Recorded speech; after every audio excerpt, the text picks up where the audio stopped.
Strategy. So first point is the definition of strategy.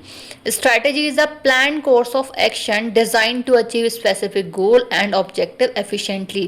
कि strategy क्या होती है? प्री प्लान्ड होती है, जहाँ पे हम एक्शन लेते हैं, किस चीज़ के लिए एक्शन लेते हैं, जिससे कि हमारा जो स्पेसिफिक गोल है या फिर जो हमारा ऑब्जेक्टिव है उसे हम एफिशिएंटली अचीव कर सकें. तो ये होती है हमारी स्ट्रैटेजी.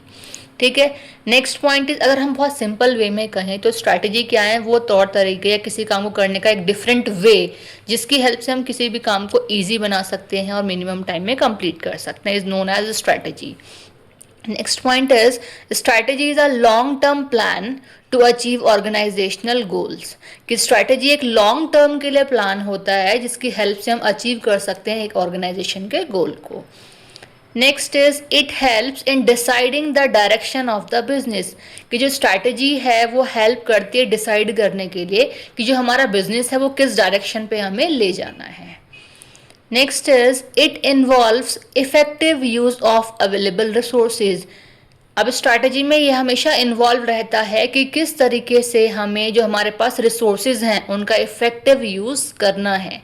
ठीक है. पहली बात तो रिसोर्सेज की स्कैरसिटी है. अब जो हमारे पास रिसोर्सेज अवेलेबल हैं हमें उनका इफेक्टिव और मिनिमम यूज़ करना है.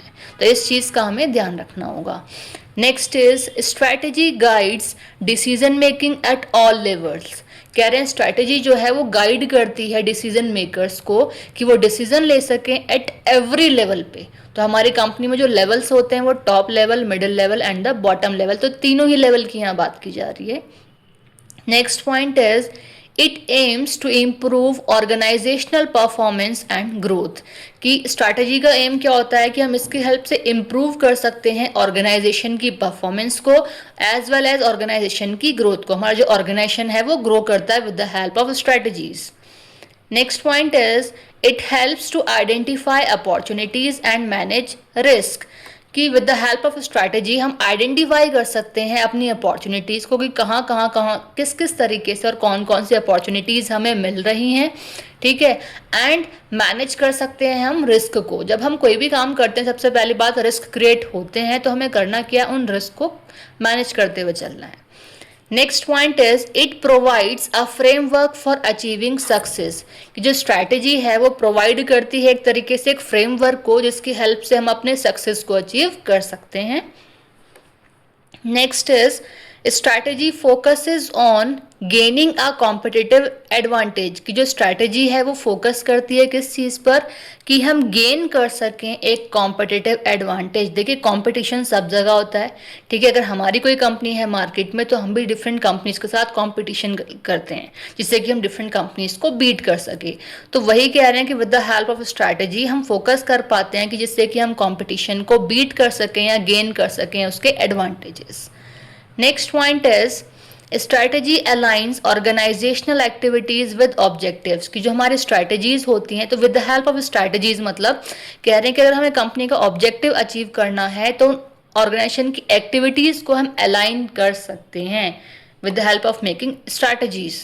ठीक है. तो इस चीज का हमें ध्यान रखना होगा. So these are the strategy. I think आपको स्ट्रैटेजी का मीनिंग क्लियर हो गया होगा. चलिए अब डिस्कस करते हैं benefits of strategy. So strategy के बेनिफिट्स क्या है? First point is, provides clear direction to the organization. की जो स्ट्रैटेजी है वो प्रोवाइड करती है क्लियर कट डायरेक्शन किसको, एक ऑर्गेनाइजेशन को. Next point is, helps achieve long term goals and objectives. की जो स्ट्रैटेजी है वो हेल्प करती है एक लॉन्ग टर्म के गोल को और कंपनी के ऑब्जेक्टिव को अचीव करने में. Next is, improves decision making process. कि जो स्ट्रैटेजी है वो एक तरीके से इम्प्रूव करती है डिसीजन मेकिंग के प्रोसेस को, क्योंकि हमने स्ट्रैटेजी ऑलरेडी क्रिएट कर ली है. तो with the help of strategy जो डिसीजन मेकिंग प्रोसेस है उसमें हमें हेल्प मिलती है. Next is, improves coordination among different departments. So with the help of strategy हम कोऑर्डिनेट कर पाते हैं डिफरेंट डिपार्टमेंट्स में. Next is, increases customer satisfaction through better planning. कि with the help of strategy होता क्या, इंक्रीज कर पाते हैं हम कस्टमर के सेटिस्फैक्शन को विद द हेल्प ऑफ या फिर through better planning. It means क्या है, स्ट्रैटेजीज के थ्रू हम बेटर प्लानिंग बना पाते हैं जिनकी हेल्प से हम कस्टमर को सेटिस्फाइड कर सकते हैं. Next is supports success and profitability. So with the help of strategy, we have to support success of our company and gaining profitability. So the next point is pitfalls of a strategy. Pitfalls means the problems of strategy. अगर strategy हम create कर रहे हैं, strategies बना रहे हैं company के लिए, तो कहीं ना कुछ प्रॉब्लम्स तो क्रिएट होती हैं. तो उन्हीं पिटफॉल्स की हम डिस्कशन करने वाले हैं.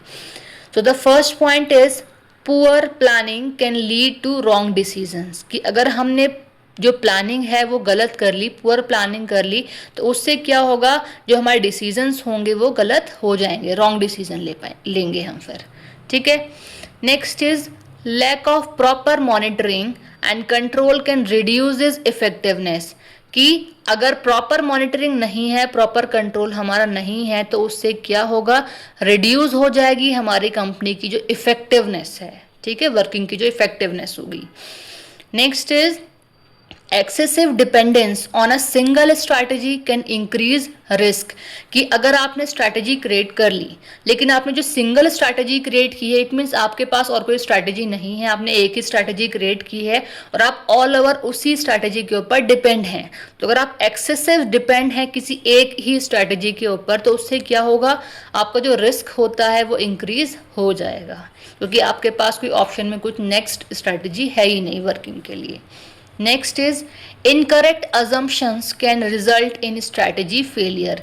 जो आपके इनकरेक्ट मतलब चीज़ों को आप एज्यूम कर रहे हो, एज्यूम करके देन वर्क करोगे, तो अगर आपका जो अजम्पशन है वो इनकरेक्ट हो गया, तो उससे क्या होगा, जो रिजल्ट होगा वो हमारी स्ट्रैटेजी उससे क्या हो जाएगी, फेल हो जाएगी. इट मीन्स हमारी जो वर्किंग है वो फेल हो जाएगी अगर आप इनकरेक्ट अजम्पशन करते हैं. तो हमें इन चीज़ों का ध्यान रखना पड़ेगा. ये प्रॉब्लम्स ऐसी हैं जो कंपनी में क्रिएट हो जाती हैं while we are creating strategies in a company.